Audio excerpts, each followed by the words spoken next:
Communication என்றது தினசரி உரையாடல், காமன் கான்வர்சேஷன்ஸ். இந்த கம்யூனிகேஷன் உரையாடல் எப்படி இருக்கணும், என்னென்ன தன்மை கொண்டதா இருக்கணும் என்றத 7 வார்த்தையில சொல்லலாம்.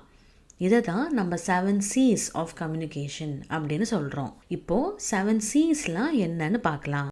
Clear, concise, concrete, correct, coherent, complete, courteous என்ற 7 தான் நம்ம 7 C's ஆஃப் கம்யூனிகேஷன் அப்படின்னு சொல்கிறோம். இந்த வீடியோவில் 7 C's ஆஃப் கம்யூனிகேஷன் பற்றி டீட்டெயில்டாக தெரிஞ்சுக்கலாம்.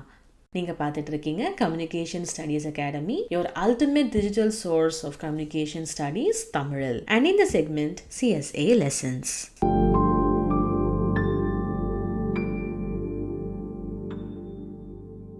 முதல்ல கிளியர் என்ற ஃபர்ஸ்ட் C ஆஃப் கம்யூனிகேஷன் பற்றி பார்க்கலாம். கம்யூனிகேஷன் என்றது கிளியரா, தெளிவா இருக்கணும் என்றது தான் ஃபர்ஸ்ட் C ஆஃப் கம்யூனிகேஷன்னு சொல்றோம். ஒருத்தர் அனுப்புற மெசேஜும் அதுக்கு வர ரிப்ளையும் தெளிவா, கிளியரா இருந்தாதான் கம்யூனிகேஷன் ப்ராசஸ் மீனிங்ஃபுல்லா இருக்கும்.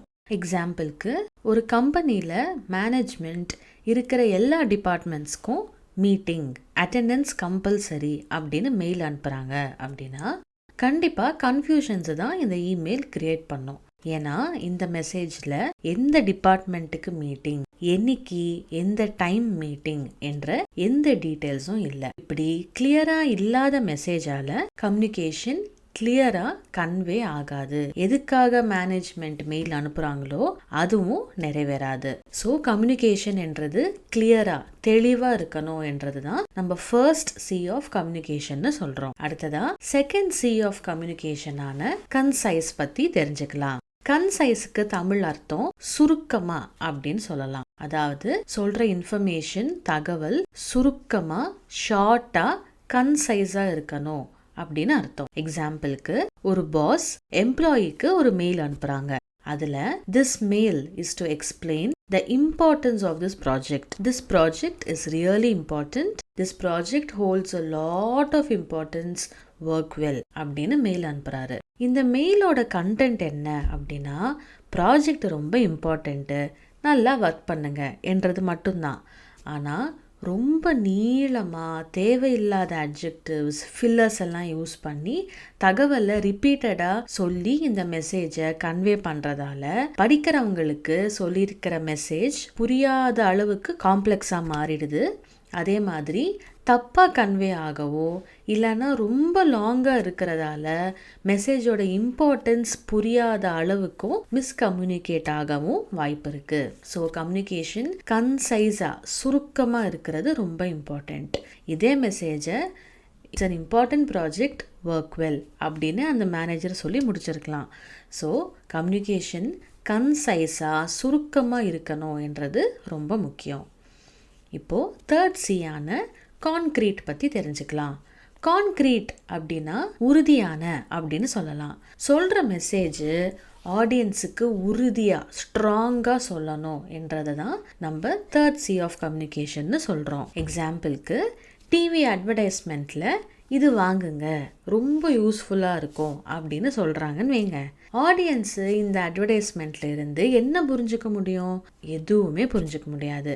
ஏன்னா இது என்ன ப்ராடக்ட்டு, எந்த விதத்தில் மக்களுக்கு யூஸ் ஆகும், எப்படி வாங்கணும், என்ன விலை, ப்ரைஸ்ன்னு எந்த டீட்டெயில்ஸும் இந்த ஆடில் இல்லை. ஸோ இதே அட்வர்டைஸ்மெண்ட்டை இந்த ரெடிமேட் பிரேக்ஃபாஸ்ட் வாங்குங்க, இது உங்களுக்கு ரொம்ப யூஸ்ஃபுல்லாக இருக்கும், உங்கள் டைமும் சேவ் ஆகும், ஹெல்த்தும் க்ளோ ஆகும் அப்படின்னு உறுதியாக, கான்க்ரீட்டாக கண்டென்ட்டை சொன்னால் ஆடியன்ஸ்க்கு ஈஸியாக புரியும்.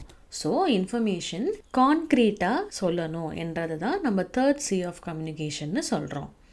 அடுத்ததாக ஃபோர்த் C ஆஃப் கம்யூனிகேஷனான கரெக்ட் பற்றி தெரிஞ்சுக்கலாம். கம்யூனிகேஷன் உரையாடலில் சொல்கிற மெசேஜ் கரெக்டாக, சரியானதாக இருக்கணும். எக்ஸாம்பிளுக்கு, டீச்சர் ஸ்டூடெண்ட்ஸ்க்கு science test tomorrow, study chapter 5 அப்படின்னு மெசேஜ் அனுப்புகிறாங்க அப்படின்னா ஸ்டூடெண்ட்ஸ் எல்லாரும் டெஸ்ட்டுக்கு ப்ரிப்பேர் ஆவாங்க. ஆனால் இதுவே science test tomorrow, that is 19th December 1986 read chapter 5 அப்படின்னு மெசேஜ் வந்தால் ஸ்டூடெண்ட்ஸுக்கு கன்ஃபியூஷன் தான் கிரியேட் ஆகும். ஏன்னா 1986 என்றது பாஸ்ட். எக்ஸாம் டுமாரோ 1986ன்னு இருக்கிற message factually incorrect. So communication ப்ராசஸில் அனுப்புகிற தகவல் கரெக்டாக சரியானதாக இருக்கணும் என்றது ரொம்ப இம்பார்ட்டண்ட். இதை தான் நம்ம 4th C ஆஃப் கம்யூனிகேஷன்னு சொல்கிறோம். அடுத்ததான் 5th C ஆஃப் கம்யூனிகேஷனான கொஹரண்ட் பற்றி தெரிஞ்சுக்கலாம். கொஹரண்ட் அப்படின்னா ஒத்திசைவு. அதாவது சொல்கிற மெசேஜ் லாஜிக்கலாக ஒத்து போகணும் என்றது தான் நம்ம கொஹரண்ட் அப்படின்னு சொல்கிறோம். எக்ஸாம்பிளுக்கு ஒரு கம்பெனியில் மேனேஜ்மெண்ட்டு ஆர்ட் டிபார்ட்மெண்ட்டில் ஒருத்தருக்கு மெயில் அனுப்புகிறாங்க. Dear employee, the management has decided to start an art campaign at a local school. By the way, why didn't you come to the team party? How are you? அப்படின்னு ஒரு mail வருது. இந்த மெயிலில் ஒரு flow, especially logical flow இல்லாததை பார்க்கலாம். Management ஸ்டார்டிங்கில் art campaign பற்றி மென்ஷன் பண்ணியிருக்காங்க. ஆனால் ஆர்ட் கேம்பெயின் பற்றின டீட்டெயில்ஸ் லைக் என்னைக்கு, எப்போ, எந்த டீம், எந்த ஏஜ் குரூப்புக்கு, எவ்வளோ பட்ஜெட் அப்படின்னு எந்த டீட்டெயில்ஸும் சொல்லாமல் நெக்ஸ்ட் லைனில் லாஜிக்கோ சம்பந்தமோ இல்லாமல் டீம் பார்ட்டியை எதுக்கு அட்டென்ட் பண்ணல அப்படின்னு கேட்டிருக்காங்க. அடுத்த லைனில் மறுபடியும் ஒரு லாஜிக்கல் ஃப்ளோ இல்லாமல் எப்படி இருக்கன்னு கேட்குறாங்க. இந்த மெசேஜில் நிறைய மிஸ்ஸிங் இன்ஃபர்மேஷன் இருக்குது. அது மட்டும் இல்லாமல் ஒரு main flow, logical flow miss ஆகுது. இதே மெசேஜை dear employee, hoping you are okay, the team has decided to start an art campaign at a local school. We are planning to conduct this month. Will message you the details in a couple of days after theme and dates are finalized. Meanwhile, share your ideas with the management. By the way, missed you in the team party. Make sure you attend the next one. அப்படின்னு mail அனுப்புனா இதில் ஒரு logical flow இருக்குது, information ஒத்து போகுது. இதைத்தான் நம்ம கொஹரண்ட்னு சொல்கிறோம். அடுத்ததாக 6th C ஆன கம்ப்ளீட் பற்றி பார்க்கலாம். கம்ப்ளீட்னா முழுமையான அர்த்தம். எக்ஸாம்பிளுக்கு கஸ்டமர் கேர் அனுப்புன இந்த மெசேஜை பார்க்கலாம். Your recharge for the number has been, thank you. இந்த மெசேஜில் கஸ்டமர் கேர் என்ன சொல்ல வராங்கன்னு புரியாமல் இருக்க காரணம் மெசேஜ் கம்ப்ளீட் ஆகலை, முழுமை ஆகலை என்றது தான். ஸோ கம்யூனிகேஷன் ப்ராசஸில் எப்பயும் மெசேஜ் கம்ப்ளீட்டாக முழுமையாக இருக்கணும் என்றது தான் நம்ம 6th C ஆஃப் கம்யூனிகேஷனாக சொல்கிறோம். அடுத்ததாக 7th C ஆஃப் கம்யூனிகேஷனான கர்டியஸ் பற்றி பார்க்கலாம். கர்டியஸை மரியாதைன்னு சொல்லலாம். எக்ஸாம்பிளுக்கு ஒரு கம்பெனி பாஸ் எம்ப்ளாயிக்கு மெயில் அனுப்புகிறாரு. I want to tell you that you have cost financial loss for the company. You don't work at all. If this continues you will be fired. இந்த mail ரொம்ப ஹார்ஷாகவும் ரூடாகவும் இருக்குது. என்னதான் எம்ப்ளாயி ஒர்க் பண்ணலைனாலும் எப்பயும் எல்லாரு கூடயும் மரியாதையாக பேசணும். இதே மெயிலை அந்த boss, dear employee, it is come to my notice that recently you have missed targets. I understand that things can sometimes come up, but it's crucial that we ensure all tasks are completed on time. Please feel free to discuss if anything is bothering you. I hope we can work this situation together to ensure your continued success in your role. அப்படிங்கிற இந்த மெசேஜை அனுப்புனா அது கர்டியஸாக மரியாதையாகவும் இருக்குது. அது மட்டும் இல்லாமல் எம்ப்ளாயிக்கு ஒரு கான்ஃபிடென்ஸையும் கொடுக்குற மாதிரி இருக்குது. நல்லா ஒர்க் பண்ணணும் அப்படின்னு மோட்டிவேட்டும் பண்ணும்.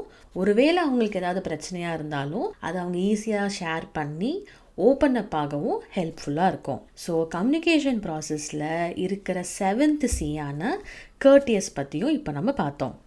இந்த வீடியோவில் கம்யூனிகேஷன்னா கிளியராக, கன்சைஸாக, கான்க்ரீட்டாக, கரெக்டாக, கொஹரண்ட்டாக, கம்ப்ளீட்டாக, கர்டியஸாக இருக்கணும் என்ற 7 C's ஆஃப் கம்யூனிகேஷன் பற்றியும் தெரிஞ்சுக்கிட்டோம். இந்த வீடியோ உங்களுக்கு யூஸ்ஃபுல்லாக இருக்கும்னு நான் நம்புகிறேன். Thank you for learning with us.